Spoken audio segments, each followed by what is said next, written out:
And I'm pulling it up, and I've got to turn my volume all the way off because you probably don't want to hear that weird echo that happens.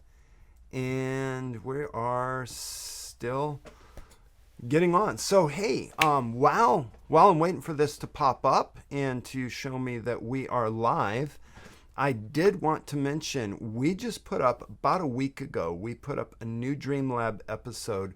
We normally only put out the newest Dreamlab episodes. We put them out in our tribe portal for people that are part of our tribe for the first year, and then after a year, we go ahead and post them publicly on our YouTube channel.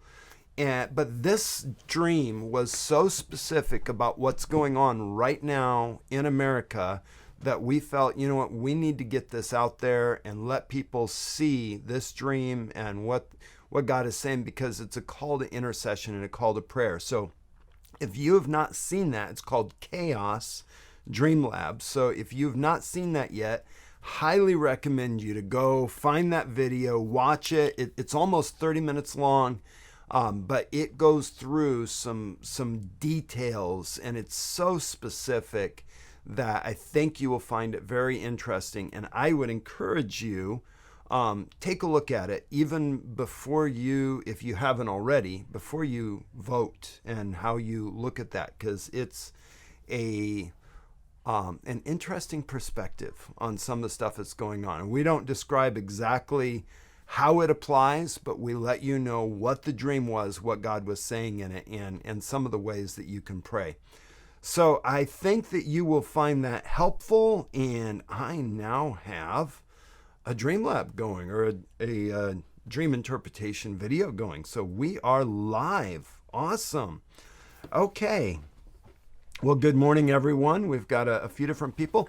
Hey, as you're popping on, let us know where you're at, where you're from. We're going to be doing things just a little bit differently here in about 2 or 3 minutes. We are going to start interpreting some dreams, but we're going to do that with the dreams that are posted on our YouTube channel. We're just not able to watch all the different outlets. We're actually posting this simultaneously on 3 or 4 different Facebook pages, and we just don't have the capacity to watch all of those. And I have one screen here. Well, I do have 2 screens, but I can't have it up on 2 screens. Just too confusing for me to be able to pay attention to all of that. So if you want to submit a dream once we get started here in just about a minute or 2, make sure that you go to our YouTube channel, search for Streams Ministries. You'll be able to find us. And as soon as you get there, before you click on the video, make sure that you click subscribe and let YouTube know that you want the notifications. That way you'll know every time we go live. You can watch us right here on the YouTube channel and be able to interact. So we've got Baltimore that is listening in. We've got New Mexico that's here. We've got Bangalore, India. Welcome. Glad to have you. I don't know if you know about this, Claudia, but on our YouTube channel, one of our playlists is a Hindi version of our Hearing God's Voice small group curriculum. We had a professional voice actor from India overdub all of the videos, so you see John Paul talking, but you hear it in Hindi. And there's a link right in the comments to that for the PDF of the workbook. It has all of the videos. And we did that so that people in India would be able to do a small group based off of this and really grow and understand God's voice. And if you could help us get the word out, that would be amazing. It's a free resource. We just want to get it into the hands of people. We're familiar, well, somewhat familiar with the things that are going on in India. We've got a team there that we stay in touch with, that we're supporting regularly. And they suggested that this would be one of the most helpful resources because there's so many translated resources for evangelism, but not a lot of translated resources for discipleship and really helping people to grow. So we've made that available. And if you can, you, Claudia, or anybody else that knows someone that speaks Hindi, if you can get the word out, just let people know about it. It would really, hopefully it'll be a blessing for them. That's the goal, that we get this out there because we want to equip the body of Christ to hear God's voice and understand what he's saying so that people can respond to his invitations and fulfill the destiny that he has on them. So we've got people from all over. Let's see, Deer Park, Texas, Wisconsin, Washington State, Burleson, Texas, Scotland. Welcome, Emma. Glad to have you on. We've got Kentucky, Missouri. Let's see, Arizona.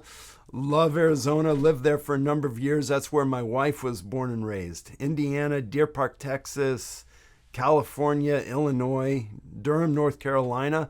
Welcome. I'm going to be in North Carolina here in a couple weeks, doing a private meeting, but we're meeting with some leaders, inner healing and deliverance leaders from different ministries around the country, and really looking forward to seeing how God uses that to help us all be able to heal more hearts and equip people to heal hearts. It's such a needed thing, especially with everything that's going on. There's so many people that are dealing with trauma, that are dealing with difficult times right now. Let's see, we've got Omaha, Nebraska. Okay, I'm going to say that wrong. I know, because I just don't know Portuguese very well. But is it São Jose from Brazil? We've got Hawaii. We've got Thailand. Welcome. We've got the UK, Rochester, New York. It's been a while since I've been in Rochester. I used to be actually right outside of Rochester in Churchville. I had a friend of mine that was pastoring a church up there. He's since moved to Tennessee, but been up there a number of different times. Had some astounding experiences in Rochester. God did some beautiful things.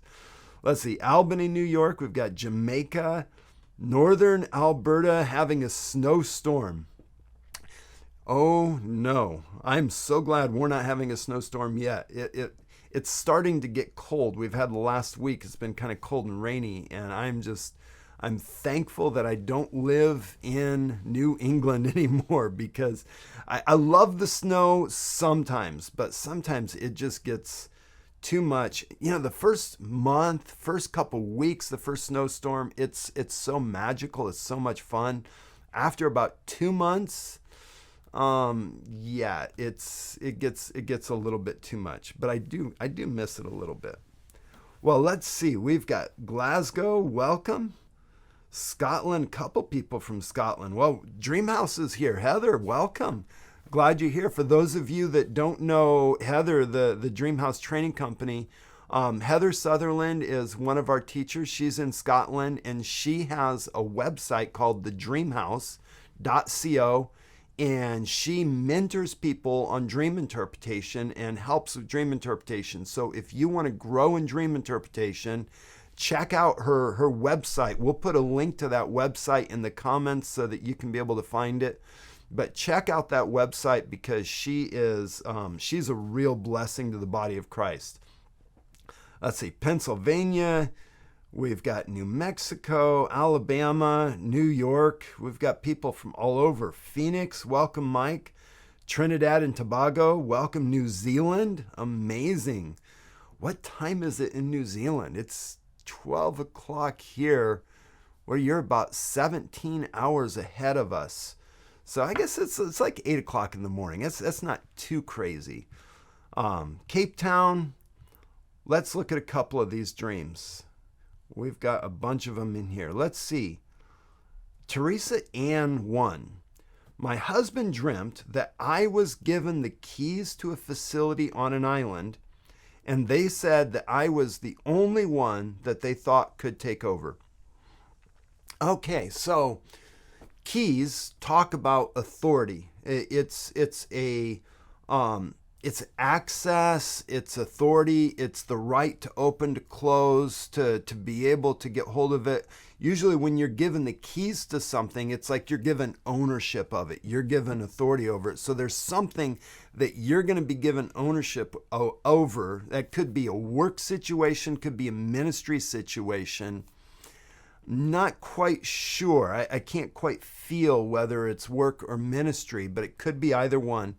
But it's interesting that it's an island, because island tends to be a little bit separate. So it's not in the mainstream of everything going on. It's not in the middle of the continent. Islands tend to be smaller communities or smaller groups. And so it's something that is possibly maybe a little bit unique, or maybe a smaller group that it would be a part of, that you're going to be taking leadership of, that you're going to be entrusted. That's the word I'm looking for. Entrusted with some leadership and some influence in that. So that is really encouraging. There's new favor and new authority that's coming to you. Diana Veloz. I had a dream one night that I was in my home that I lived in when I was a young girl, and I remember thinking, oh, there's a door that leads to the backyard and it's raining out. Now, you've got a couple different things that both point in the same direction. When you are in a home that is familiar from a different time period, when we did our Dream Elements videos on houses, we talked about what this might mean. But a home that is from a different time period, say when you're growing up, it's saying that the root of what's going to be shown in that dream comes from that time period. So there's something from that time period that God is trying to bring to your attention. And then you're seeing a door that goes out to the backyard. Often a backyard talks about the past, something from the past, something that still needs to be dealt with. Rain can talk about a difficult time period. Now, sometimes if you're in a dream, you're in the rain and it's just refreshing and it's beautiful and it's light, that could be talking about rains of refreshing, could be talking about the presence of the Lord. But a lot of times the rains, especially, it kind of feels like in this dream, it wasn't that it was so bright and light. It was not that there was no light there, but it just feels like a normal rainy kind of overcast day. That there's some stuff from the past, and specifically from your childhood, from the past that affected you when you were a child, that you're still dealing with the difficulties of that. And it doesn't say what it is, but it's an invitation for you to begin to ask the Lord, what is it? What are you trying to tell me about? What are you trying to communicate about my past? Is there something there that you want to show me so that I can deal with it, so that I can be healed of that?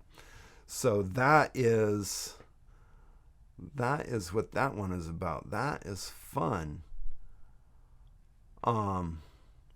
Well, boy, there's multiple comments. So I didn't catch the second comment that you put on that dream. Let me continue, because I might have seen that dream a little bit differently than what you're saying. So you said leads to the backyard and it's raining out. Your second comment. So fair warning, if you put a dream in more than one comment, I may either not be able to interpret it, or I may misunderstand, because things get meaning from the context. I thought that was the whole dream. So let's look at the rest of it. Outside, I knew it was raining fresh, new rain, and I wanted to take it all in. And when I swing the door open, the screen door had a whiteboard blocking me from feeling the freshness of the new rain. Okay, so we're still dealing with the past, but this gives you a little bit more. It's not about the difficulty of the time period. It's not about the difficult time period, which would the negative of rain.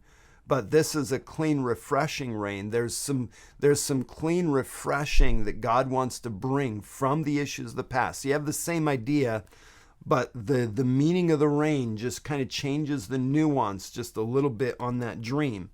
And so this fresh, but there's something that's blocking you, this whiteboard. And the question is that good, is that negative?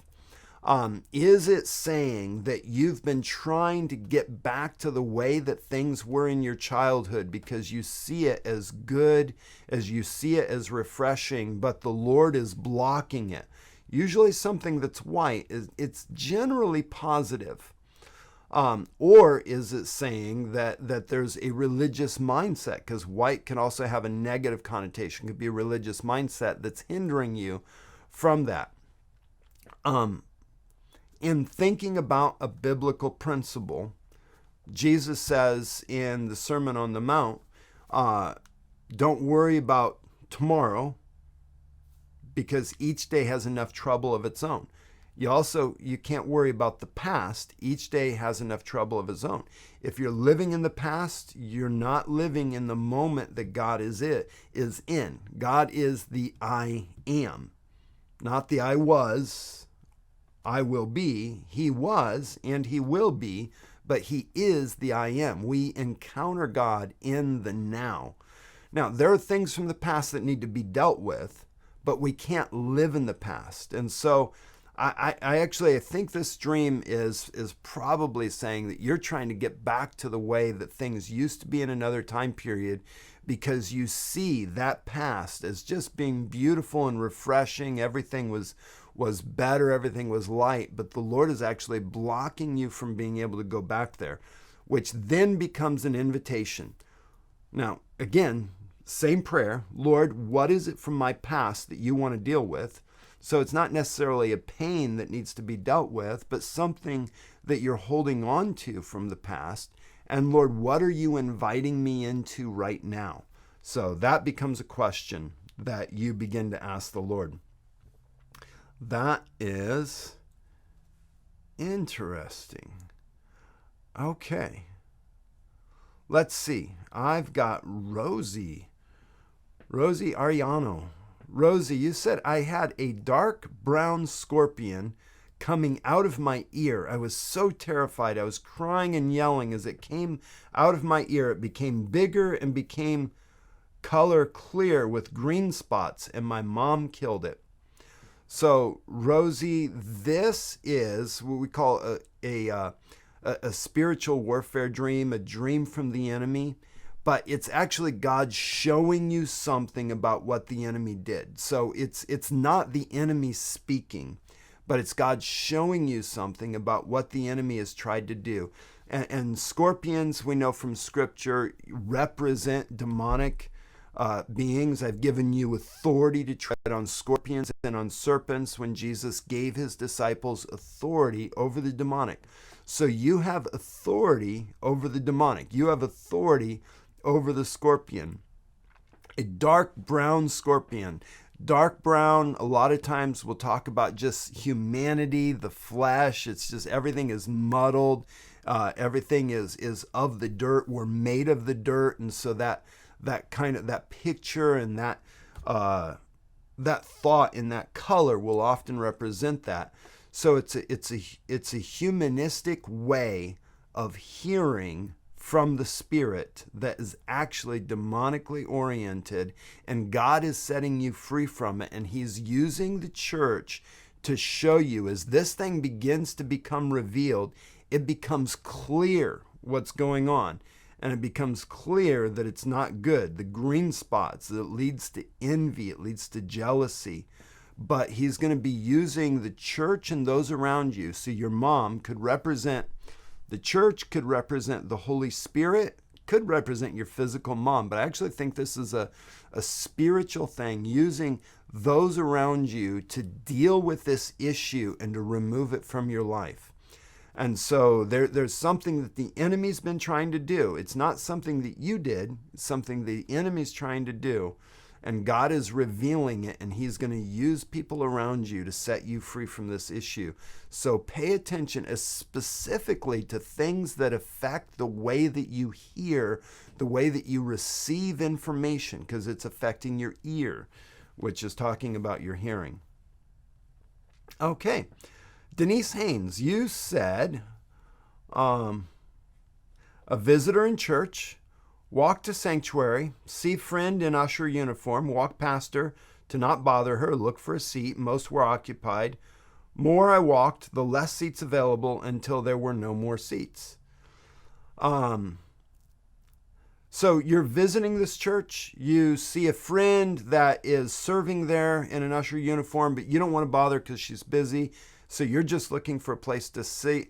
There's not a lot of seats, and the further along you walk trying to find a seat, the less seats there are, and you realize that there's no more seats that are available. And this dream seems to be a processing dream about something you've been going through, where you've been looking for a place where you fit, a place of relationship, and you've even looked in places where people that you know are serving, but you don't want to be a bother to them, and you haven't found your place. You haven't found where you fit yet in a church fellowship. And so it's talking about looking for your seat, your place, where you're going to fit in a church fellowship, but you're not finding that place. Let's see. We've got a bunch of them in here now. Jessica Garcia. Let's see. My husband and I were standing in murky water. We walked towards a dock. There was a rock, but it was actually a turtle. A cobra was swimming towards my 2-year-old. I took it by the tail, and it bit my right arm.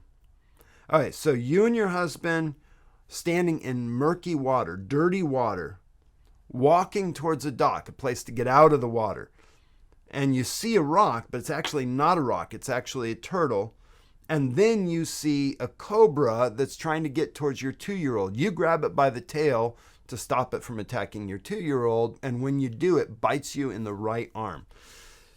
So water, a lot of times talks about things of the spirit. Now, not necessarily capital S spirit. It could be little s spirit, spiritual communities, which are people, groups of people that are looking for spiritual experiences or in spiritual experiences. It could be local neighborhoods. It could be a small group. It could be a church. But there's some type of spiritual activity that you've found yourself in, and you're trying to figure out how to get out of it because you recognize that it's not clean, that it's not good. And there's some dormant issues that looked like they could be maybe a stepping stone to get out, but actually it's something that's hiding.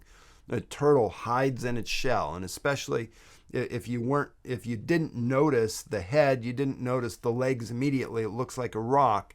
This is something that's retreated into itself, and so that's not a huge issue, so you don't want to make too much out of that, because even if you leave that out of the dream, it doesn't really change it. That's a minor detail. But what's the major thing is this cobra, this deception. Snakes a lot of times talk about deception. Cobras are poisonous.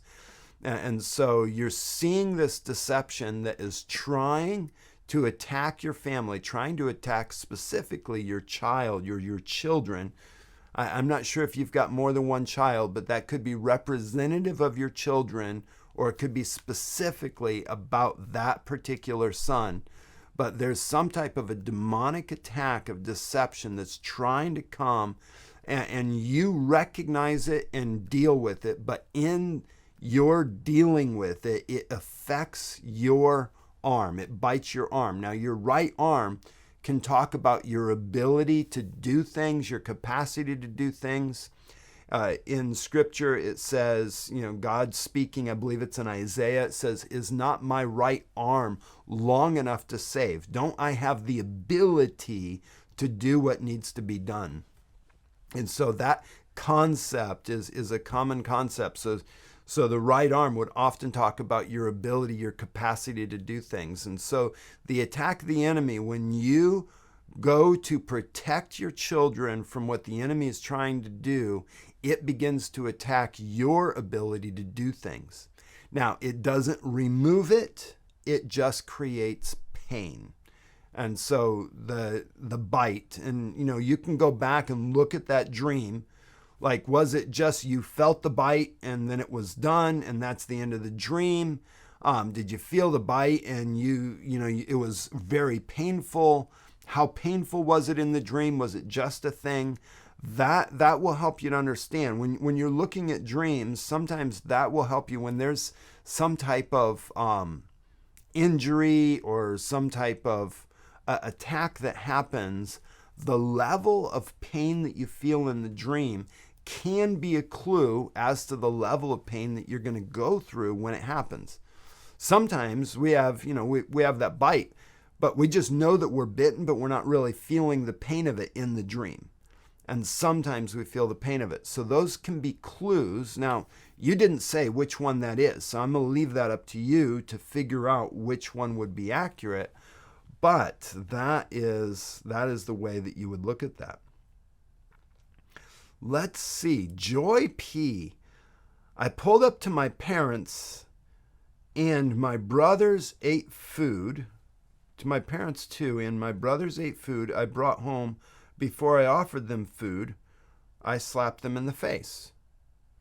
Okay, so you get to your parents, you brought food with you, and your brothers just start grabbing it and eating it, but you never offered it to them, and so you slap them because they did that.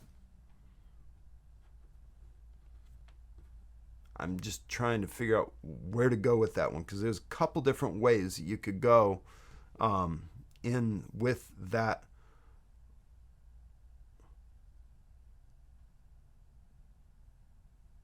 So this dream is showing you how you deal with situations when people violate boundaries.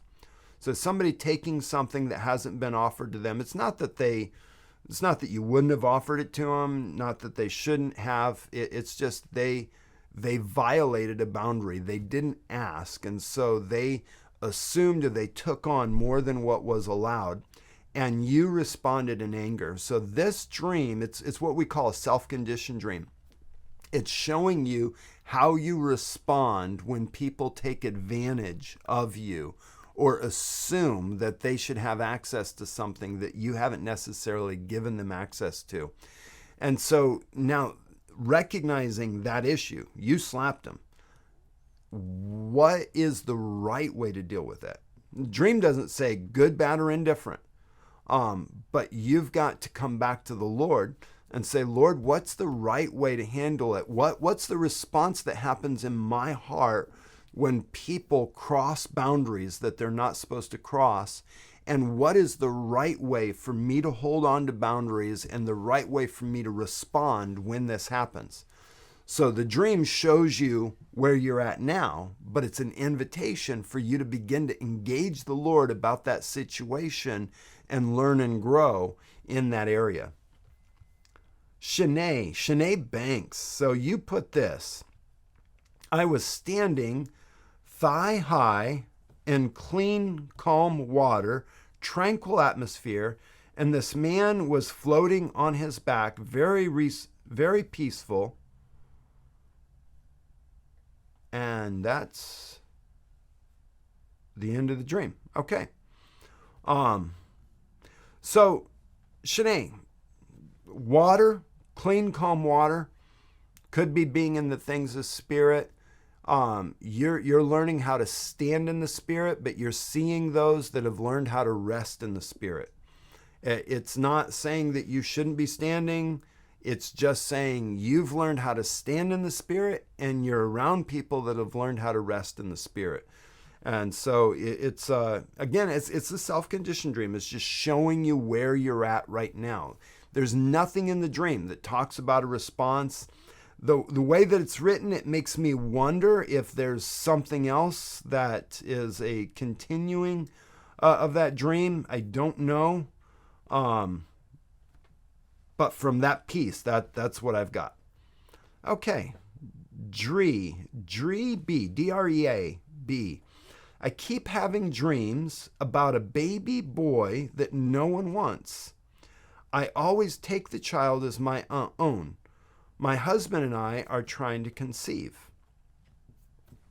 I'm going to ask a question, and I want to clarify that I'm not making a suggestion. I'm asking a question from this dream. Have you thought about adopting? That doesn't mean that you won't conceive.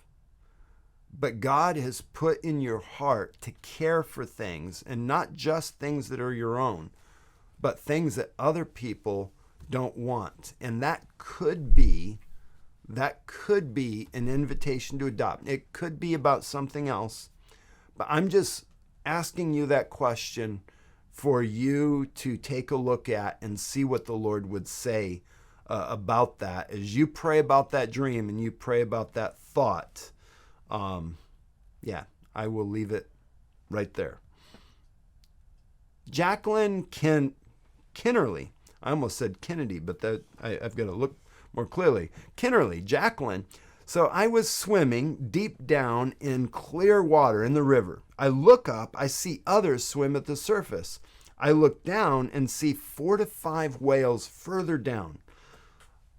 It comes up, it says, I came up slow so the bubbles wouldn't thrash you. Okay, so you're swimming in this river, clear, beautiful water. You're down deep in the water, but you can look up and you can see other people that are swimming up on the surface. But when you look down, you see 4 to 5 whales that are swimming down below you. And one of them comes up, and it tells you as it comes up that it came up slowly so that the bubbles wouldn't thrash you, wouldn't affect you and what you're doing as you're there in the water. So again, this is talking about being in the things of the Spirit, that you've delved deep, and there's people around you that are not, they're in the things of the Spirit, but they're on a surface level. Now, that's not a positive. That's not saying you're better or saying you're worse. It's just letting you know that there are other people at different levels in the Spirit. But there are also other people that have dived a lot deeper than you that are going to come up to be with you and to help you, but they're going to be very careful so that as they do, they don't end up creating too much turbulence and make it difficult for you to continue in this walk in the Spirit, and swim in the Spirit that you've been in. And so these whales can talk about somebody that has a lot of authority or influence, could talk about ministries that are going deep. Sometimes it's about a move of God. It's something huge in the Spirit that has impact. I think of it as a person sometimes because I've just seen that played out with someone that I know that had a dream about a whale that helped them, and that whale was someone very specific that ended up mentoring them in the deeper things of the Spirit, and it was about their connection with this person and that ministry that they were part of. So there's something for you to learn because you've dove deep, but there are people that are deeper still that are going to continue to help you. And there's also people that are still on the surface of that as well. So that is an encouraging dream. Joyce Kwong. So Joyce, Mom made us go to the airport at 7 a.m. for a plane that leaves at 9. We boarded the plane, and then I realized the plane actually leaves at 9 p.m. So I left the plane for a walk, and then it began to snow. So I think that Mom in this particular dream, I'm looking over here because I'm pouring coffee. You'll see me drinking it here in a second. I think that Mom in this dream actually represents a church or a group that you're part of. And you have recognized as a group that there's a call, that God's going to be doing something. There's going to be a lift off. There's a destiny to pursue. And you're getting prepared, and you're even getting prepared early. You're doing everything that needs to be done. 7 can talk about complete, can talk about maturity. So you're doing everything complete that needs to be done to prepare for it because of the encouragement of the group that you're in. But the timing, it's not going to happen as early as you thought. It is going to happen. It's not going to happen as early as you thought. Now, why 9 a.m., 9 p.m.? What is it about 9? 9 often talks about evangelism. And I feel like this is a call of evangelism that you guys have recognized. And you've been preparing for it and looking for it, and you're realizing it's not quite yet. And so you're still doing other things, but you're kind of looking for the timing and waiting for when it's time for that to come to pass before you fully engage in what's going on. So that is, it could be very helpful to understand that dynamic and what's happening there. Let's see. We're going to do a couple more. Mysterious flower. I like that name. It's mysterious. Literally. Mysterious flower. So you put, I still have a dream about my friend when he talks to me in verse. Takes my hand, puts it in his pocket in everyday life. We know each other, but don't spend time together. Okay, so in verse meaning like poetry, poetic. So this friend that's talking to you, taking your hand, putting it in his pocket, there seems like there's like this sense of romance in this situation. But in real life, you're not really at that place in the relationship. So you've got a couple different things. This person, this person that's doing this, in the dream, are they metaphorical? So you've got to ask, when you have somebody in your dream, how do you figure out what they represent in the dream? Now, we covered this in detail in the dream element video we did on people and dreams. So you can go back and get a little bit more than what I'll share. But you ask these questions. Do I know this person in real life or do I not know this person? So in this dream, you know the person. And then you begin to ask, well, what kind of relationship do I have? What do they mean to me? So it's not a family member, it's not a boss, it's a friend. So there's some type of social relationship. Does that fit the dream? Maybe, maybe not. Then you begin to ask, what kind of spiritual qualities does this person portray in waking life? Like what kind of gifting do they have, or what do they represent to you? Like in your social life, are they the person that you party with? Are they the person that you pray with? Are they part of your church? Those begins to be questions that you would start to ask. And then what is their name? Perhaps their name would have some kind of meaning. One thing that you want to be very careful with, and I say this just because I've seen so many times when this is not, because it feels like there is a question mark on whether or not this is a prophetic dream, that there's going to be a closer relationship with this person. And it is possible in the dream, but it is not promised. So in this, is it possible that's what the dream means? Yeah, it's possible that's what the dream means. But you're going to need more than that to take it as a promise from the Lord. It could be a desire that you haven't admitted that you have. It could be completely metaphorical and not actually about that at all. So you've got to be careful. This person, maybe they represent the spiritual gift that they have. Maybe are they known for worship, or they're known for prophetic, or maybe they're not even in the church. Are they known for something else? Is it about a workplace, something that they do, a passion that they have? Is it about... So all of those things, you've got to look at those things. But if you don't have something more clear, don't place all of your expectation and say, well, God told me I'm going to have a relationship with this person. Because I've seen again and again when people have done that, and it ends up badly. Because one, there is often a metaphor to what's being said, and it's not actually about that. That's number one. Number two, if it is about that, you have somebody that has free will and they get to make their own choices. It's not a guarantee from God. It's letting you know that there's potential if that was the case. So I actually have the sense that this is not actually about a relationship developing. I think that there's something metaphorical about who this person is. That is the invitation, that there is something, that there's a deeper relationship that you're going to be growing with what they represent. So I would start asking what they represent to you. What's their name? What's the meaning of their name? Look up their meaning of their name.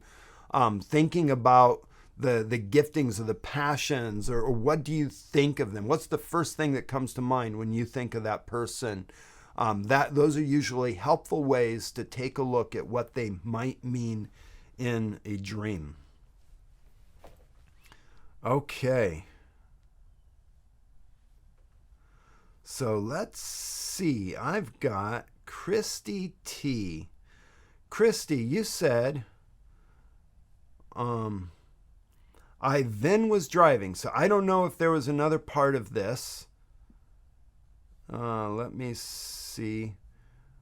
I don't know if there's another part of this. So if there's another part of this, I'm going to miss it because it's just too many comments for me to be able to look through and be able to put different pieces of the dream. So I'm just going to take the comment that I can see when I look at these.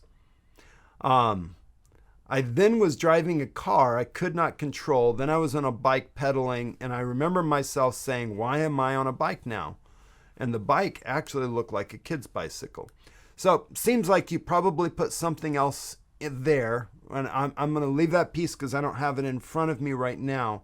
But this part of it, driving a car that you couldn't control. Cars often represent about a work situation or a ministry situation, something that you're doing. So there's something that you're doing. There's a situation in your life that you're expecting to get you somewhere, but it's going out of control. You're not able to control it. There's things that are happening that are outside of your control. But then it turns into a bike. A bike talks about what you can do in your own effort. A car uses its own power to move you forward, but a bike, you're using your power to move it forward. And so when it turns into a bike, when things get out of control, you start putting forth all of your effort. But the reality is, it looks like a children's bicycle. That it's helping you realize that if that's your response, that is an immature response to have. And so it's a warning, I believe. And I don't know if this is already happening in your life, and now you can take a look and say, I need to respond differently. God, what are you saying? How can I trust you in this situation? Or if this is letting you know that this is a temptation that could happen. And so when you start realizing things are out of control, not to try to control it in your own power, because it's not actually going to have the effect that you're hoping for. So I'm sure there's more to that dream, and the rest of the dream may even give a little bit more light to that situation. But I'm gonna leave it there for now. So that's fun. We hit a number of different dreams, some different ideas, some different ways of looking at things. I hope that you got something out of that it was helpful. We mentioned at the very beginning that we put out one of our Dream Labs early.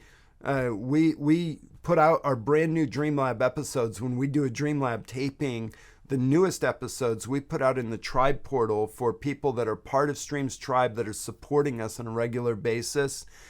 We put those out about a year before we put them out publicly. So that our tribe has an opportunity to see it. But this particular dream that we just put out is called Chaos Dream Lab. This dream was so relevant to what's going on right now that we wanted to make sure that we made it available to people. So I want to encourage you. It's on our YouTube channel. It's already been posted. We posted it about a week ago. Go look at it. Watch that dream and use it as a way to pray. It's an invitation. It's a prophetic dream that's revealing what's going on and how to pray about a situation. So I want to encourage you, especially if you're in the United States, because it's specifically about what's going on in the United States. But I know many of you in other countries have a heart to pray for what's going on in the United States. So I want to encourage you to look at that dream and pray. And let's ask God to shift that situation and cause it to be different. We've got a lot of fun things going on. Next week, we are not going to be doing our normal YouTube Live. I'm actually going to be up in Idaho. I'm going to be with Elijah House Ministries that John and Paula Sanford started. I'm going to be up there. They're doing a prophetic school. And it's going to be live as well as online. If you're interested, it's myself. There's 4 or 5 other speakers. It's going to be all week long. It's a pretty intense school, but it's going to be really fun. A lot of deep stuff that is really going to help people that have a prophetic call. That's going to be happening all next week. So we won't be doing a live next week, but we will be doing one the week after. So just want to let you know that's coming. Not to look for us next week. We'll be putting out our regular videos, but there won't be a live. And also, if you have not already, make sure to look at our Streams Academy. Our next Streams Academy is coming up in a couple weeks. We're going to be talking about a prophetic lifestyle. What is emotionally healthy prophetic? And how do we live that out? What does that look like? What are the dynamics that we can expect? And how do we keep the prophetic in a healthy way so that it actually brings healing to our hearts and builds community and builds the kingdom of God and becomes something that allows the demonstration that Jesus talked about? He said, "They will know you're my disciples by your love for one another." It's people are not going to recognize our relationship with God because of our gifting. They will recognize our relationship with God because of how we love other believers. And we're going to talk about what that looks like, but specifically, how does that affect prophetic ministry and in the way that we receive revelation and share revelation. It's going to be helpful. And when it's time for our mentoring session in December that goes with that module, Ken Fish is going to be here. And I don't know if you've had the opportunity to hear Ken Fish, but this man is astounding. He used to be a research assistant for John Wimber and actually helped to write many of John Wimber's sermons, ministered with him. He was sent out by John Wimber to go and minister and release impartation in places. And he carries something really powerful in the prophetic, in the revival arena. And I can't wait to see what the Lord opens up when he's here with us. So would love to have you be a part of it. And we're going to see you in about 2 weeks on our next live. Guys, have a great day.